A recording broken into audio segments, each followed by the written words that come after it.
Yesterday we did recover one more body, bringing the total to 9 bodies recovered so far. The post-mortem examinations are happening today. We call upon any member of public with information that may aid the police in identifying the bodies or those who have cases of their missing persons to report to the DCI headquarters or the nearest police station. In our relentless efforts to deliver justice to the quarry dumping site matters and for us to give closure to the devastated families, we have this morning arrested the prime suspect, already identified to you guys by the Acting Inspector General, known as Collins Jumaisa Halusha, 33 years old.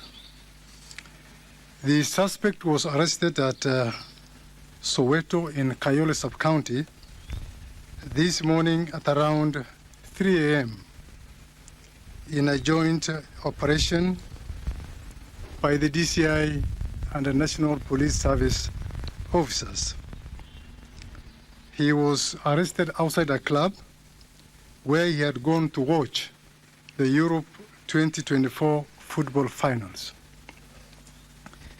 His pursuit and subsequent arrest followed a very thorough forensic analysis of a mobile phone that belonged to one of the victims, namely Josephine Mulongo Owino, where some mobile money transactions were conducted on the very, very day Josephine went missing. Upon arrest of the suspect, he led our officers to his single-room rental house in Kware, which is located about 100 meters from the crime scene. That is the Kware Dam, where the bodies and the body parts have been recovered. We conducted a quick search in the house, which led to recovery of the following very, very crucial exhibits. We were able to recover 24 Airtel SIM card holders with new SIM cards, 8 smartphones and 2 feature phones, 1 laptop and 1 hard drive, 2 flash drives and a memory card, 1 machete that we believed was being used to dismember the victims, 12 nylon sacks that we are going to show you guys very shortly, similar to the ones that were being used to stuff the bodies at the Kware Dam, 1 pair of industrial rubber gloves, 6 national identification cards for men, and 2 ID cards for women, 1 pink female handbag, 2 pink female panties, 5 rolls of cannabis sativa,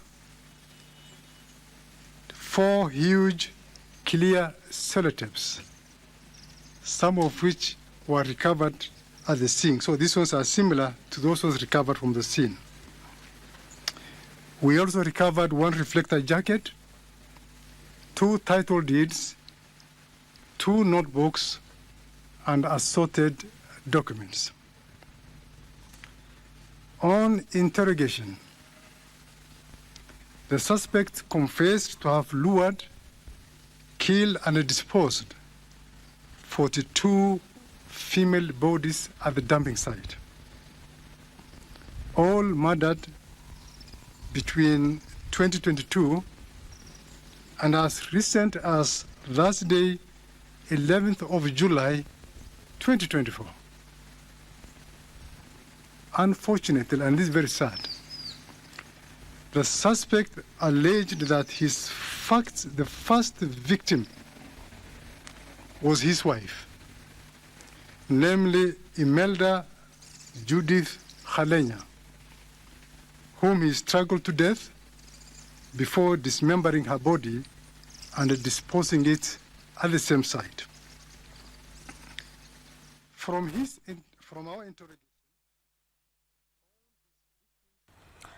Well, that was the DCI boss, Amin Mohammed, giving an update of the latest from the DCI headquarters, where the prime suspect has been arrested. Well, he will be arraigned in court tomorrow. Well, our reporter Abdiaziz Hashim is currently on the ground and following up on that report, which I'll be bringing you a comprehensive report within this bulletin. But for now, we move on. Prime Cabinet Secretary and Cabinet Secretary for Diaspora Affairs Musalia Mudavadi says Kenya aims to strengthen its close bilateral relations with France. Mudavadi, who attended the French National Day celebrations held at the Embassy of France in Nairobi, further noted that Kenya appreciates France's support in advancing its economic development through support of various initiatives aimed at improving the quality of life for Kenyans. He noted French firms have been involved in major infrastructure projects like the upgrading of the Nairobi commuter railway and the urban infrastructure.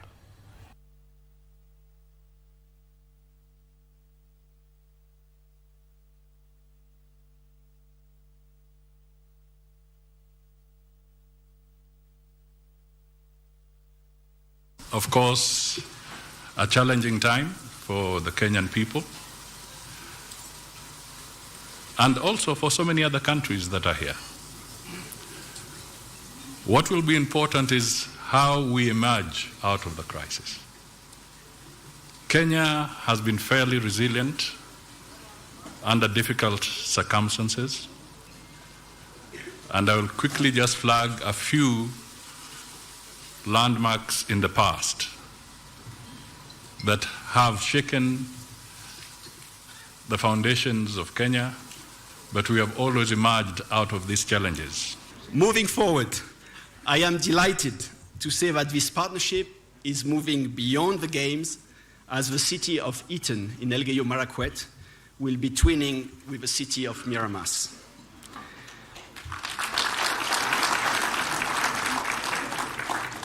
And this Olympic year, we have worked with many other Kenyan partners to spread the Olympic spirit, as sport, it has been said, is a key vector for equality and empowerment, especially for the youth.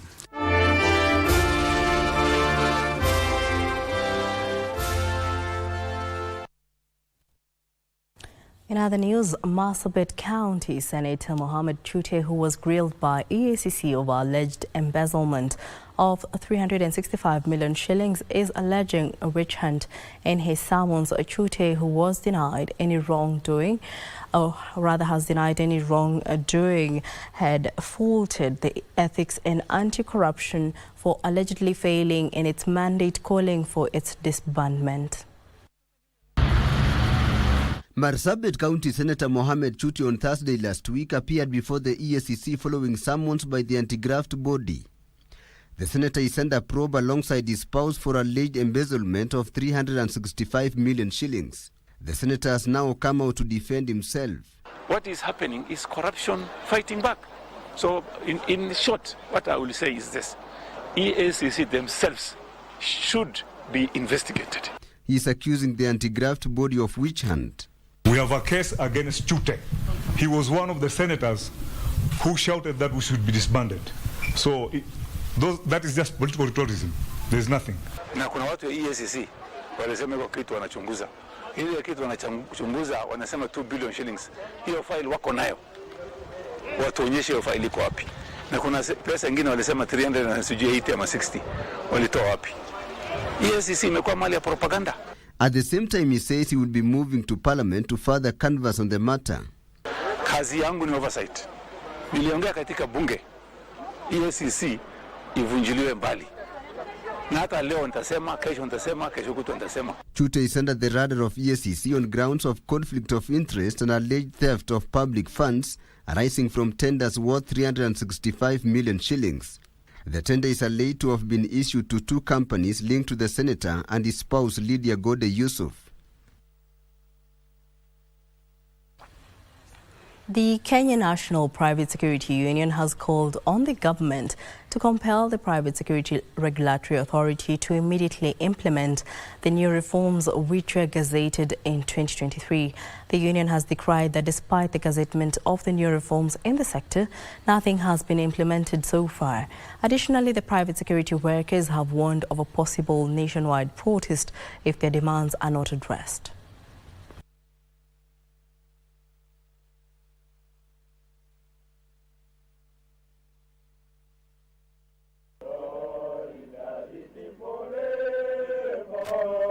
Na tunasisitiza sio kubembeleza, wala tunasema kwamba hiyo bodi lazima hakikishe salary increment ya bawabu imepanda kwa elfu ngapi? 30. Mambo ya barua ifanye kazi. Mambo ya delegation itafanya kazi. Sisi tutaanza kutembelea hizo maofisi.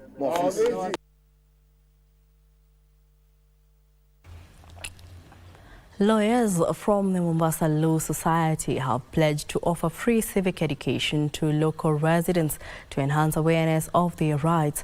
This initiative aims to revive the 2010 Constitution, which they argue has been neglected by the political class. MLS members criticized the Parliament for passing laws without public scrutiny and at the same time took issue with leaders with fake credentials. To chart a way forward and to discuss really about the way that the lawyers, particularly within the Mombasa region, will play our role as the people who are placed in charge of interpreting laws and the bills, and we're going to play that role through civic education. And in the coming days, we're going to be participating and engaging with the public towards achieving the objectives of this movement. And on health matters, over 900 residents of Mokowe in Lamu County are set to benefit from enhanced healthcare services following the completion of upgrades to their local health facility. The improvements include establishment of a maternal unit, orthopedic unit and eye unit. The renovation, facilitated by a local telecommunication company, has seen the installation of a new maternal unit that will provide safe and comfortable childbirth supported by advanced equipment and skilled healthcare professionals. This initiative is expected to improve maternal health outcomes and overall life expectancy in Mokowe. Lamu County Governor Abdallah Timami affirmed his administration's dedication to enhancing healthcare across all county facilities. M-Pesa Foundation, we have the chairman here. Our support is mainly to make sure that our people get quality and affordable healthcare at the nearest place. Hiyo ndio maana tumeweka kwa msingi hali ya afya ya watu wetu katika nchi nzima. Kwa hivyo sasa cha msingi ni kuwa tuna pia consultant doctors ambao tumepost hapa na madaktari, na kwa hivyo watu watapata huduma bora. And away from health matters, a local civil society organization has urged the county government of Kakamega to prioritize clearing pending bills that have caused delays in completion of infrastructure projects. The organization is warning the continued delay in clearing pending bills, especially for infrastructure projects, will lead to the stalled projects. Government have been urged to clear pending bills for smooth service delivery. Director of a civil society organization dubbed Network for Research and Governance, Paul Odongo, noted that delays in clearing the bills might also lead to poor workmanship and residents will not realize value for money. When we have pending bills, it means that we shall not realize value for money, and then two, the pending bills will create stalled projects. That's why you find most of the level 4 projects that talk about equipping, but you go to the site, you find the contractor has disappeared. Odongo was speaking after meeting budget champions to scrutinize the report on pending bills for Kakamega County. During the meeting, it was noted that the national government advised the county administration to ensure proper planning on projects that can be completed within a specified period and ensure the budgetary allocation is available. The county has accumulated a pending bill of 1.47 billion, and it has only managed to clear a small amount, which means that it requires to put more effort and prioritize on all the pending bills, especially the infrastructure projects. In the meantime, Odongo urged the county government to publish all budget documents for access by the public to ensure transparency. Transparency and accountability. President William Ruto has called on the youth to not allow being used by those who intend to destabilize the country amid recent chaos witnessed in the country during the anti-government protest. Speaking in Nakuru on Monday after overseeing an inspection exercise of the ongoing bus park aimed at decongesting traffic, the head of state cautioned youth against bringing anarchy. The president urged the youth to focus on peace and unity, crucial for the nation's development.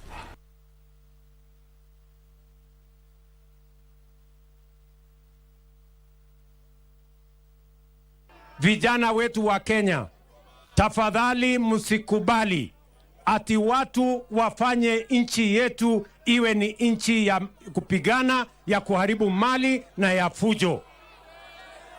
Tutaweka amani sisi wote? Wangapi wanasema tuweke amani katika taifa letu la Kenya? Hiyo ni sauti ya Nakuru.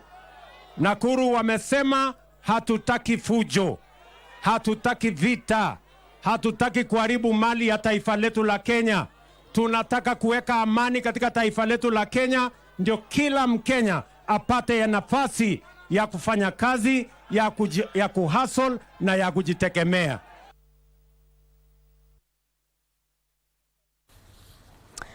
And a section of charitable organizations has appealed to the government to exempt artificial limbs from taxation.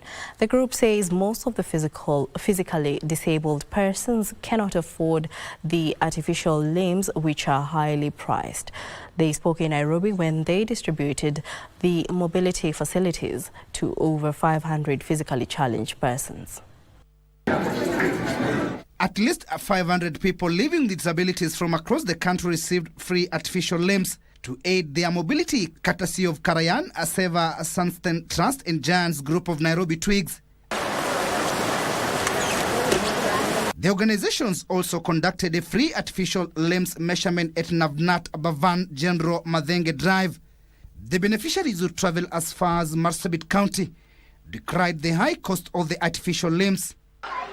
Nilikuwa nimetaabika sana nikitembea na zile vitu mafimbo ya kutembea, na nilikuwa nimetaabika sana nikitafuta artificial leg, na siku ya leo nimefanikiwa kuipata.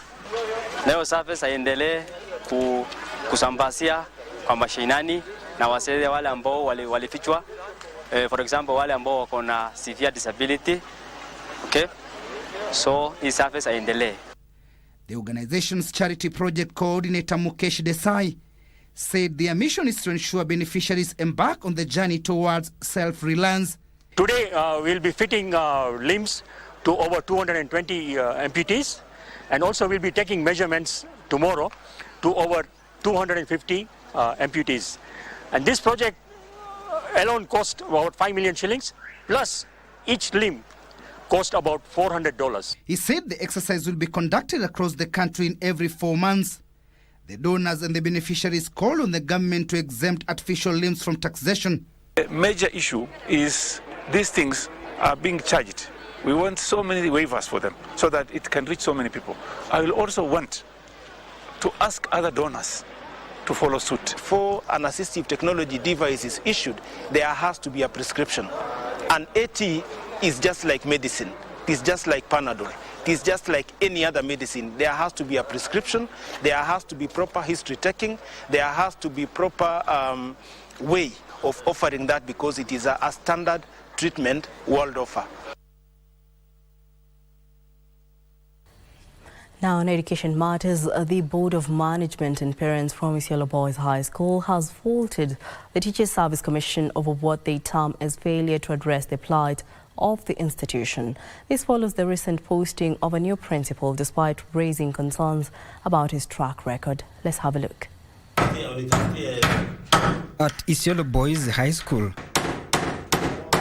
the sound of the hammer as it drives a 6-inch nail to the principal's office door, implying no entry for the new school head. According to the school management, the principal will not be allowed to the school. Let Mr. Adao take him to another school or give me an office in his office because they're very senior commissioner and very powerful. We're not going to accept him. So that is our message to the commission. That's the message to the TSC. They argued that the newly posted principal was rejected by parents in a number of schools due to poor track record. So wanataka kutuonesha nini? We are very painful kama wazazi wa Isiolo County. Na ninaongea nikiwa naakilisha wazazi wa Isiolo County mzima. Local leadership arguing that the Teacher Service Commission was ill-advised and it has since given a deaf ear to the complaints made by the school's management. Huyu commissioner amezoea kuleta walimu wale reject wale wajui kufunza watoto mzuri wote anawaleta Isiolo, ndio anataka kuangusha watoto yetu, shule zetu ndio isipate elimu mzuri, anataka kutuangusha na hiyo hatutaki. The parents and board members vowed not to allow the principal to occupy office. Pastor Frederick, Lunchtime News. The Kenya Road Safety Association is calling for an overhaul of the National Transport and Safety Authority, alleging an increase in cases of road carnage despite the existence of the authority. The association is faulting the authority for allegedly showing a lack of commitment in improving road safety and ending a culture of corruption. According to the association, corrupt individuals within the authority were responsible for allowing unroadworthy vehicles on the road, calling for a total cleanup of the total management of the institution.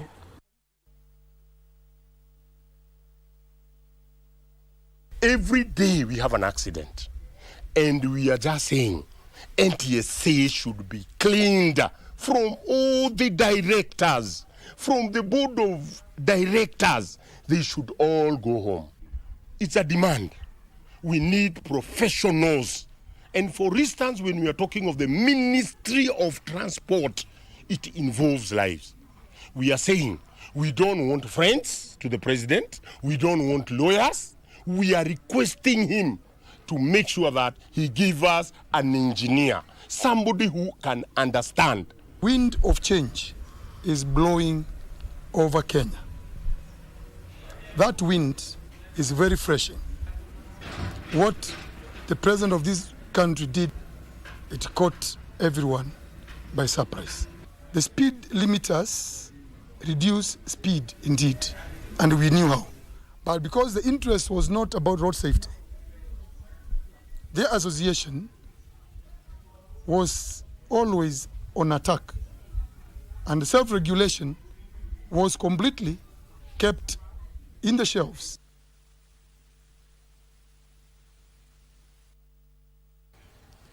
Migori County government has launched a collaborative initiative with various stakeholders to engage them in county development programs.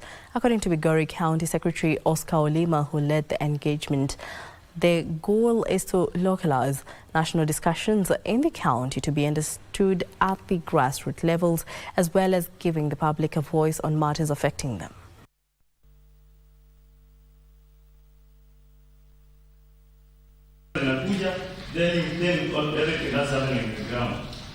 So we are here as a county government officials representing our top leadership to listen and to lend an ear to the business community, to our youth, and to blend together a working formula of living together in a way that each member of the society has a voice in the management of our public affairs. Now, Girl Child Crusaders in Garissa have called on religious and political leaders in the region to show commitment and sincerity in promoting girl-child education in the region. Speaking during a forum for African women educationalists dubbed Imarisha Msichana, the speaker's father urged the communities in the region to uphold successes recorded following an increase in number of girls attending schools. The key objective of the Imarisha program is to deliberately engage young men to be champions of girl-child education by sensitizing the community on the need to give girls a chance to access education, as well as ensuring girls are free from all the retrogressive cultural practices that happen within the community. And I'm happy that in Garissa, the men in Garissa have started to understand why, or the reasons that why they need to give our girls a chance to access education, something that was not there before. But I'm happy that as a result of the Fawe Kenya advocacy in Garissa, the men in Garissa have now started changing their mindset. We believe that after this 2 days training, these men and these young boys, wakitoka hapa wataenda huko nje waanze kupigania haki ya wasichana. Waanze kuona wasichana kama binadamu. We say equity and equality, where each and everyone is given a space in the society.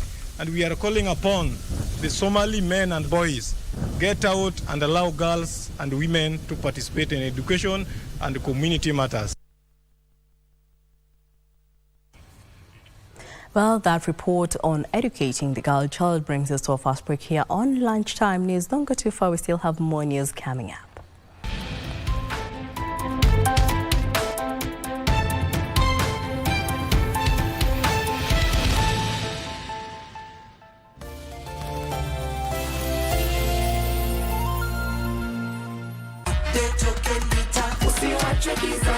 Unajua, token mita yako inahitaji system update.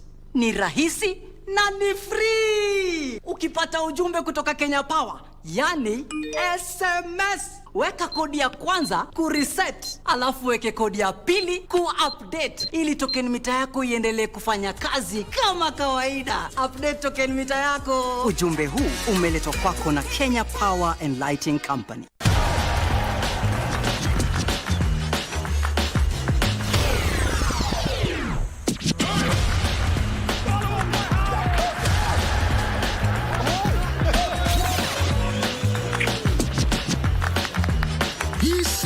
Enjoy na GoTV. Beste yako wafuta. Tuna connect na ligi zote. Jishikie GoTV leo ujinice na the best futa live on Supersport. GoTV. Love it.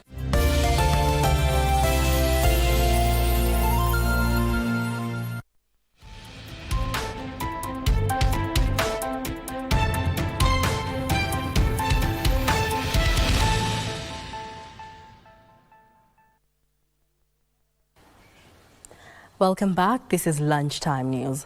Doctors Without Borders has handed over Karori Medically Assisted Therapy Clinic, a facility for rehabilitating drug addicts, to the Kiambu County Government and Kenya Prison Services. Since its inception, over 1,000 people have benefited from the holistic program, with 556 currently receiving treatment at the clinic. According to Dr. Nicole Maina, the facility's services are offered within the precincts of Karori Level 4 Hospital and Banana Ward. Hence, the clinic is closer to patients' home to enhance treatment adherence. The clinic has also made plans to ensure that patients unable to access the daily treatment get their services in the comfort of their homes.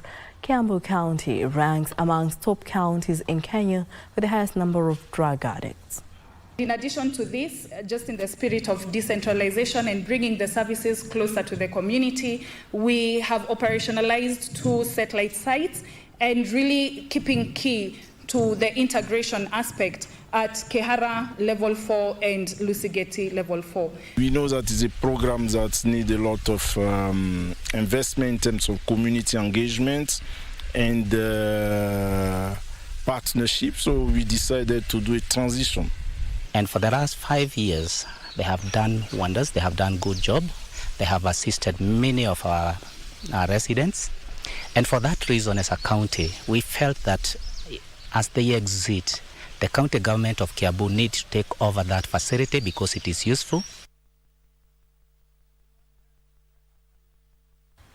Still on health matters, the increased number of patients suffering from Kala-Azar disease in Baringo County has raised concern from a section of leaders in the county.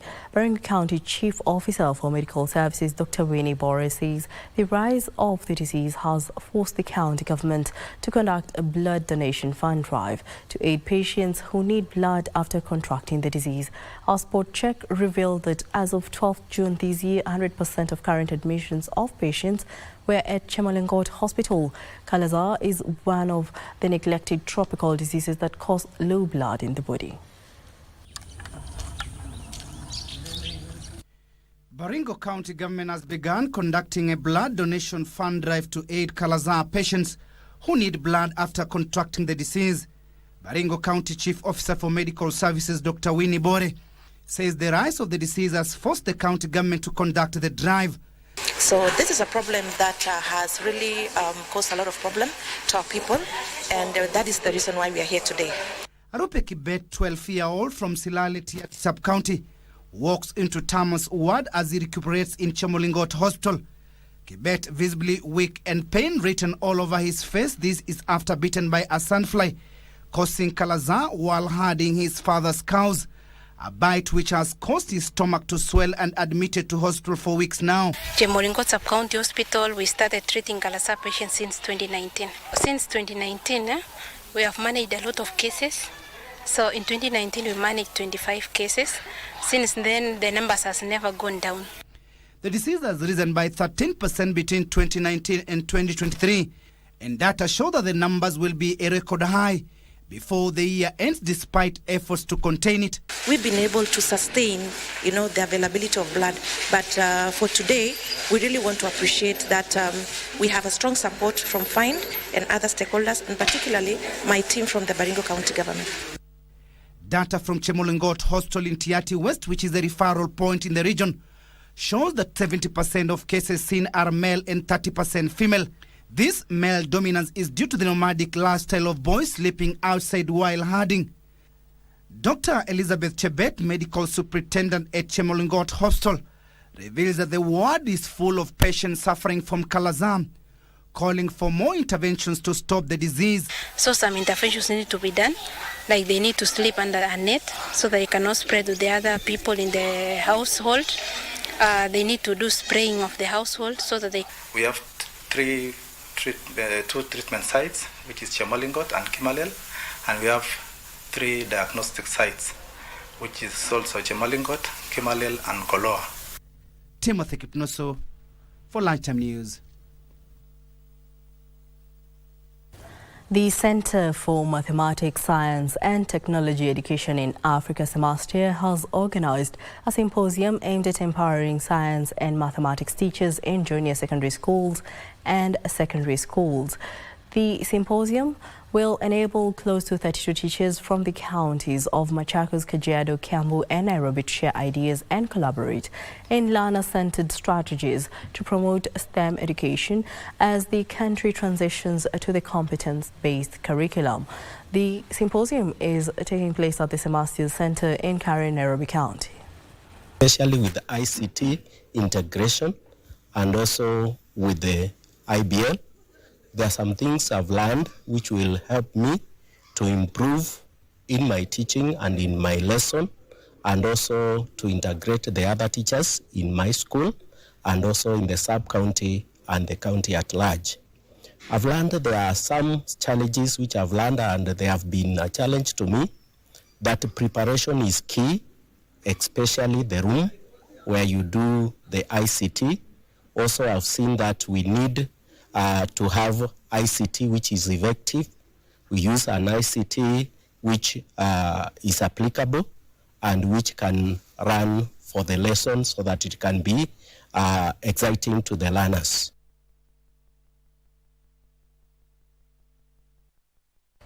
Fear has engulfed residents of Motoho village of Kendara constituency in Moranga County after a suspected gang of 6 criminals unleashed terror on locals. The suspected criminals, who are allegedly armed with crude weapons, are said to have been attacking unsuspecting residents walking at night, which has caused widespread unrest in the community.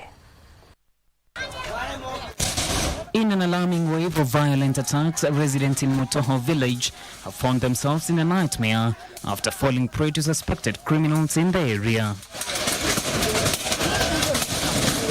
Peter Mbogo, a boda rider and a victim of the Heinous Act, narrates his painful ordeal in the hands of the said criminals.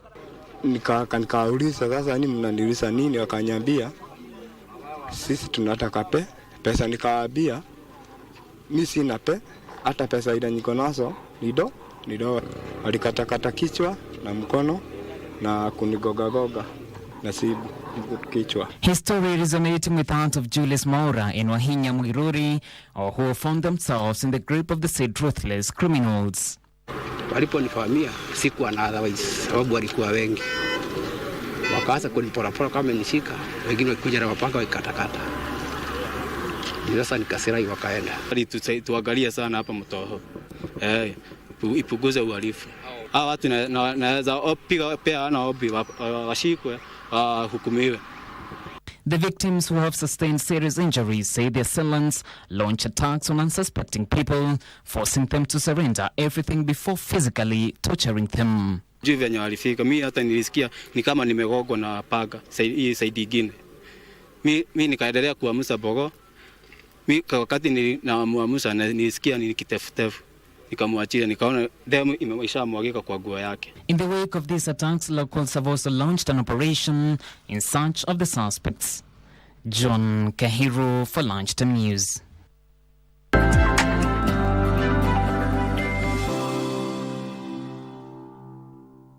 Now let's talk business.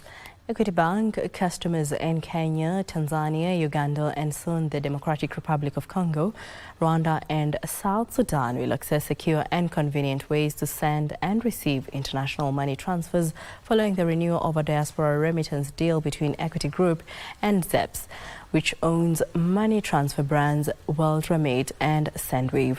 Equity Holdings Group CEO James Mwangi says the partnership will enable the lender to facilitate trade linkages by supporting person-to-person, person-to-government, person-to-business and business-to-business payments. It is a partnership that opens opportunities for innovations and bringing together the competences and capabilities of the two groups together to provide a solution to an entire continent in the space of payments, and as broad as person-to-person payment, person-to-government payments, business-to-business payment, facilitating trade.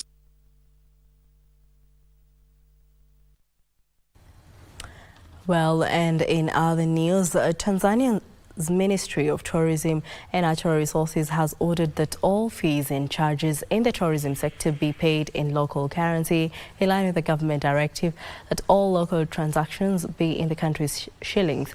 The directive covers even tourism business license fees, filming permits and visiting fees. A notice by ministry says the payments previously paid in dollars will be converted into Tanzanian shillings based on Bank of Tanzania exchange rate, as the government continues to develop a permanent payment modality in collaboration with stakeholders. Finance Minister Mwigulu Nchemba banned the use of dollars in local transaction in his 2024-2025 annual budget speech in June. Tourists and non-resident customers have been encouraged to exchange foreign currency for Tanzanian shillings to facilitate transactions that will support Tanzania's economy. The directive was put in place to stabilize Tanzanian shillings. Tourism has been fast-growing dollar-intensive business in Tanzania, with most tourist services transactions made in dollars. Elsewhere, Egypt plans to invest $1.2 billion to drill 110 exploratory gas and oil wells during the current financial year. The Petroleum Ministry says by 2030, Egypt will have invested $7.2 billion to drill 586 exploratory gas and oil wells. He noted that Egypt coordinates with foreign partners to schedule and pay off overdue payments to encourage them to inject more investment to increase oil and gas production as quickly as possible. The government is focusing on creating incentive mechanism to boost production programs and expedite exploration program to benefit all parties. And finally, Nigeria's insurance companies are offering flexible products to drive penetration. Insurers are keen on keeping existing customers while bringing new ones on board amid strained wallets and declining top lines in Africa's most populous nation. Linkage Assurance has come up with Moto Third Party Plus variant, which provide policyholders some flexibility in choosing insurance coverage that suits their needs and risk tolerance. Reporting for KBC Channel 1, I am Samson Otieno. The Kenya Ports Authority projects to handle over 1.8 million 20-foot equivalent units this year, which is a 10% growth compared to last year. KPA Managing Director Captain William Ruto says the port has already surpassed the 1 million TEUs mark. Port of Mombasa handled 1.6 million 20-foot equivalent units in 2023, which was an increase from the 1.45 million TEUs recorded in 2022. So far, Kenya Ports Authority Managing Director says the Port of Mombasa has already handled 1 million TEUs and is on course for a double-digit full-year growth. The Port of Mombasa, we continue doing so well. As of yesterday, we crossed the 1 million TEU mark. And our projections this year, we are projecting to do more than 1.8 million TEUs, which is more than 10% growth compared to last year. This is something that is very positive in this port. As you are aware, a year before that, the growth was only 0.4%. And since 2023, their performance has been so good. And if you compare what we've been doing this year, we've been breaking records right, left, and center. Captain Ruto, who was speaking during the inaugural call by MV Eva Vim at the Port of Mombasa, said the call by the vessel that is owned by Evergreen Shipping Line underscores the growing confidence in the Port of Mombasa. All the containers that are on board are being offloaded from this place, and we are also loading full. So if you compare with what it has been doing on other ports, we are doing more than 10 times what other ports have been loading. If we go some years back, our vessel used to stay like 5 and 6 days alongside. Right now it's only 2 days from in and out. So it's really a big improvement, and this leads us to bring more and more vessels to Kenya Port Authority. The vessel, which has a capacity of 3,110 TEUs, is expected to discharge about 2,500 TEUs at the Port of Mombasa.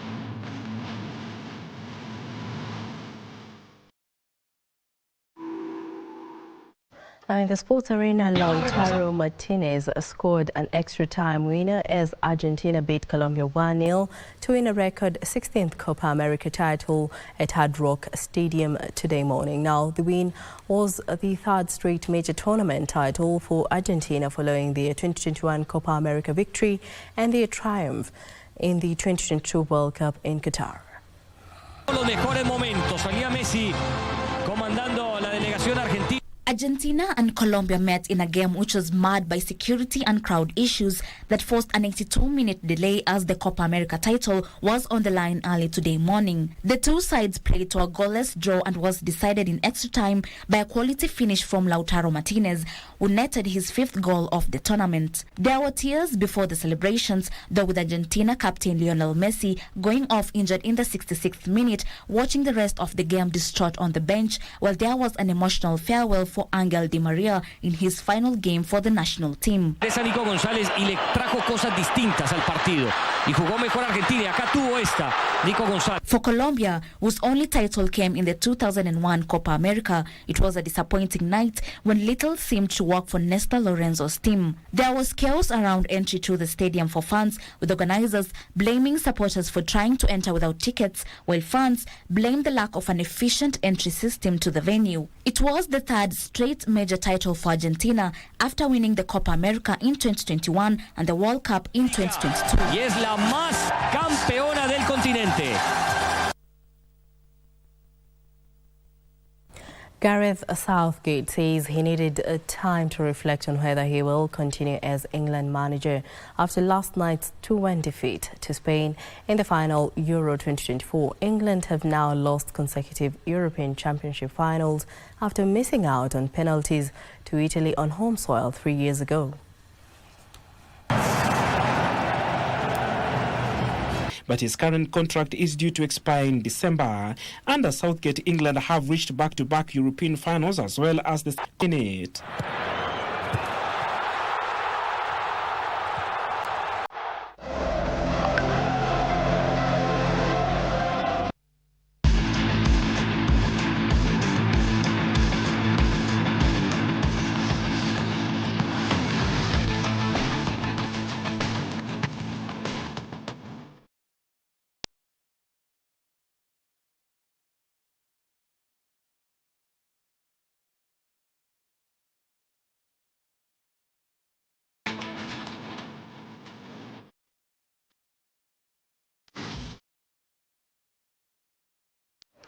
Well, now in other news, victims of the 2006 about Land Defense Force atrocities in Mount Elgon, Bungoma County have faulted the national government as well as the county government of Bungoma for allegedly failing to compensate them after they were injured, lost their property as well as losing their loved ones during the skirmishes. The victims are currently wallowing in abject poverty as well as healing the scars of the aftermath of the violence that left 600 people dead. Well, Timothy Kipnusu was in Mount Elgon to find out how the victims are coping with life 18 years after militia was squashed by the military. Well, on that note, we shall be taking a leave. But before we leave, kindly, for more news, check out our website at kbc.co.ke. My name is Jackie Wambiru. Our sign language interpreter is Lensa Odingo. My name is Jackie Wambiru, and I'll leave you to the feature, Scars of SLDF.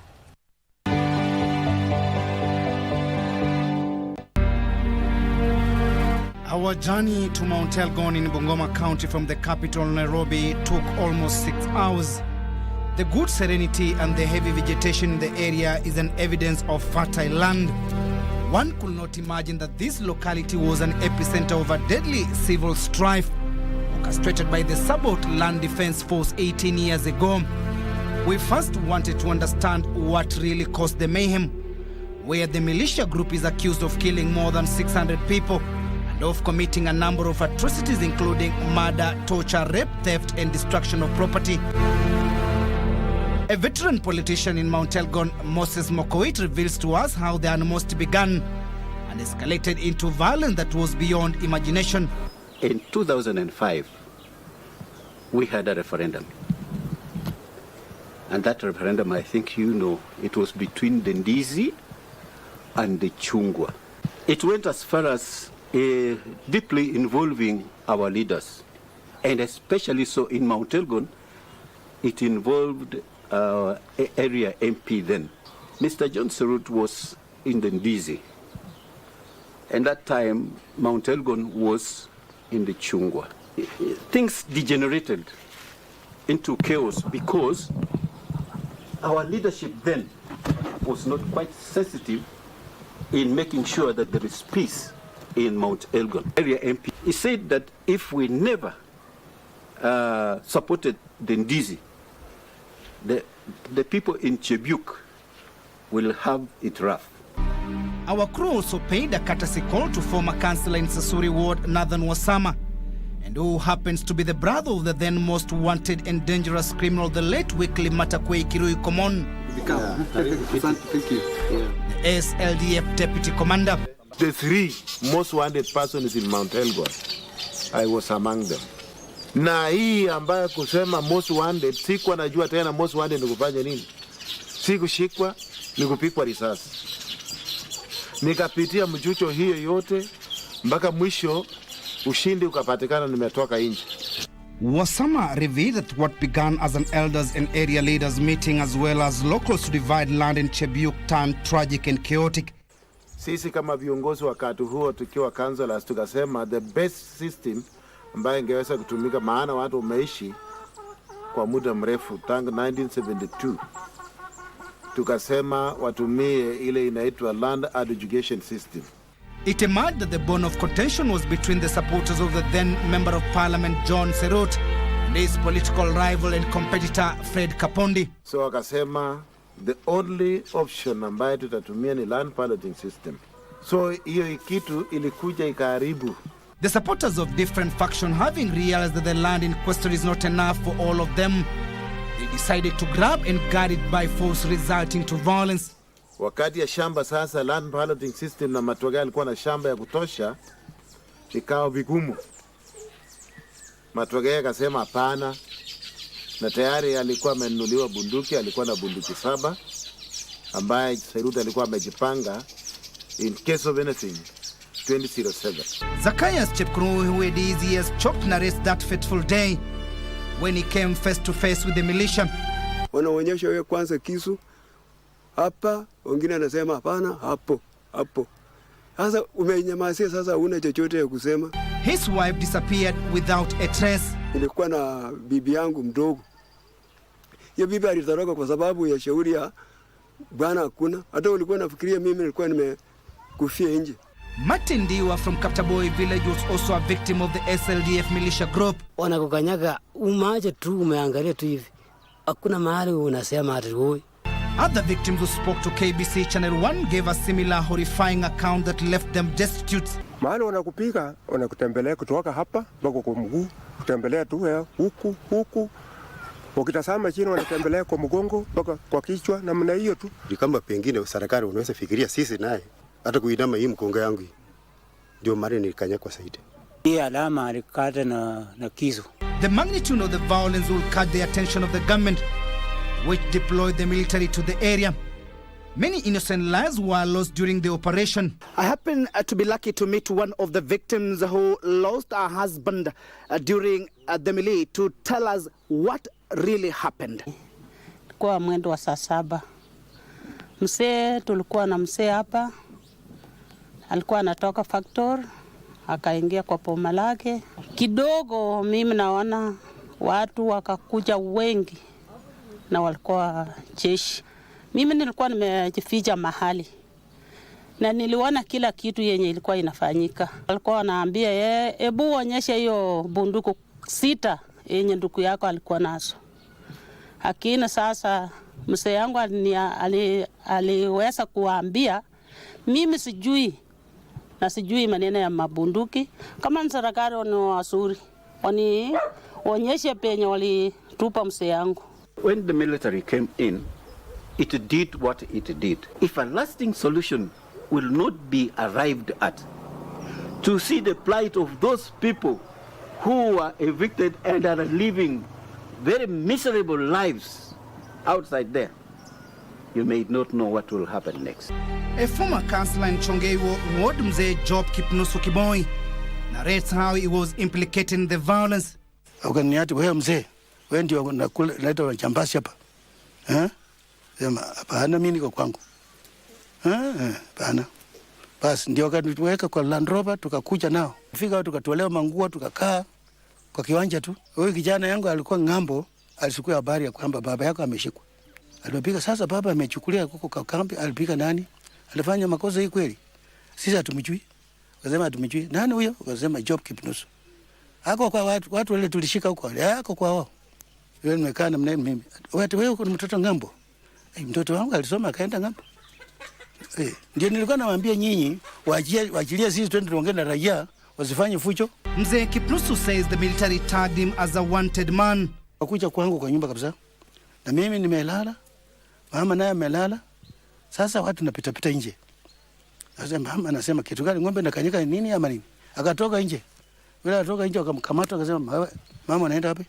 Wewe ndio unaficha wezi. Area leaders led by Chesikaki member of County Assembly Jacob Sero, however, said the area is quite calm, even as he urged the youth to be peace ambassadors. Wakati sehemu ya Chesikaki, sehemu ya Mount Elgon iko cool.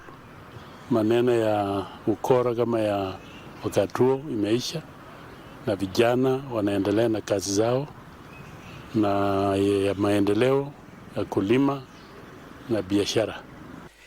It is 18 years of seeking justice. At the same time, 18 years since the ghost of Sabaot Land Defense Force visited them. Long it may appear, but the torture and the humiliation they went through in the hands of the hostile and cruel force, as well as the security agencies, is unbearable. Now, they are calling on the national government as well as the county government to intervene for them to get justice. Timothy Kipnusu for Channel 1 News, Mount Elgon constituency, Bungoma County.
I never heard the music so sweet.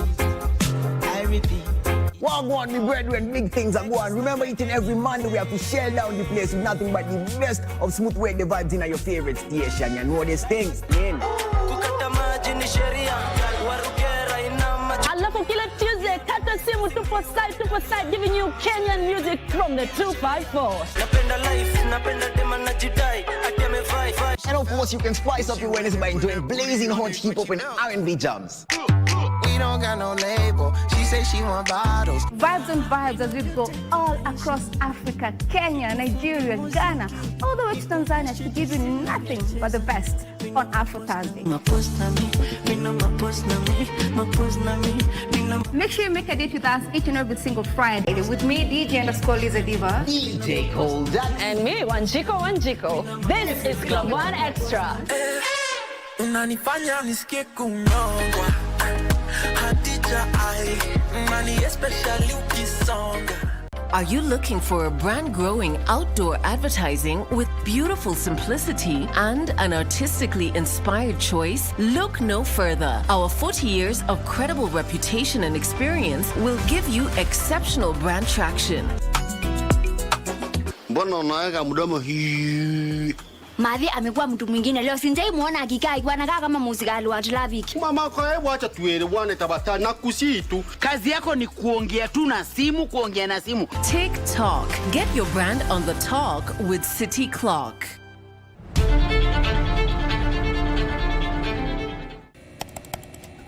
Technology has become a crucial part of our society. Without technological advancements, so much of our everyday lives would be drastically different. As technology develops, it strives to fulfill the changing needs of society. This means that technology exists to help us achieve the things that we wouldn't be able to achieve without it.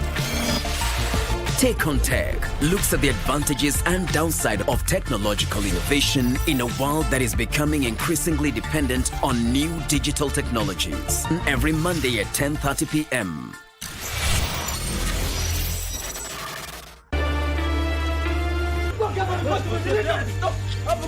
Stop!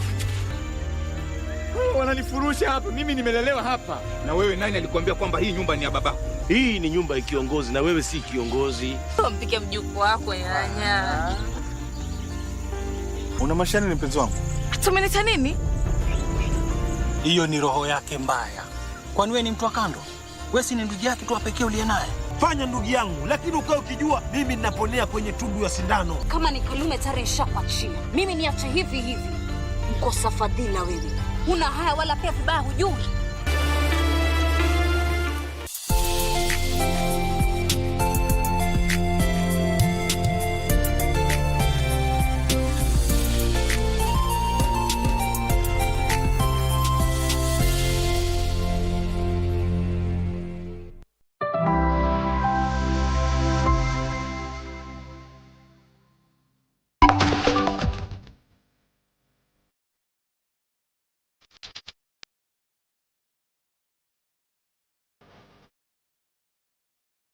Hello everyone, you're watching Business Africa. My name is Asha Sampert and welcome to our new edition dedicated to the continent's business and economic news. But first, today's top stories. Electric mobility is soon becoming a reality in Africa. Nairobi and Kigali have opened the door to electric cars and motorbikes, and Central Africa is following the trend. Electric mobility today is the future. It is the future all over the world. There are even countries where the law is evolving from next year. So from 2023 to 2025 and by 2035, there will be bans on vehicles that are high emitting. Business solutions for women by women. Patricia Zolantima's winning bet in Kinshasa. For the past 3 years, we have focused on corporate transport, but now we want to bring to the market logistics and infrastructure that will allow all social strata to come together so that there is no discrimination of any kind. Less watering, fewer pests, and more fresh fruit and vegetables. The promise of greenhouse farming in Somalia. Some vegetables were from Nairobi, but they are available now in Mogadishu. In our country, we can get the best fresh products that last for a very long time. Sustainable mobility is seducing Africa. Concrete and inspiring examples of safer, cleaner and more accessible mobility are multiplying on the continent. After Kenya and Rwanda, Cameroon's turn is now to take over these initiatives